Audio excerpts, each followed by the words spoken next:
TGI Fridays. Moscow Mule, I guess.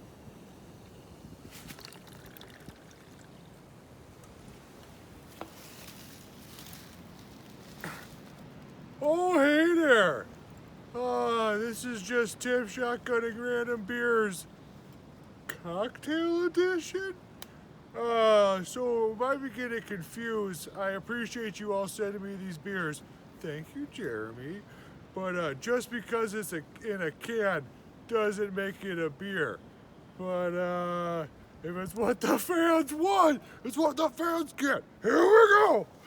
Oh, in the fucking face.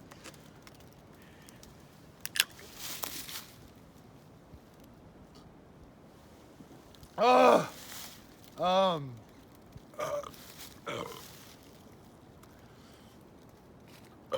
out of 10? 7? Definitely taste the limes. Very citrusy. Probably gonna be super drunk after this, but shotgun away. Have a good day. Time to drink that one.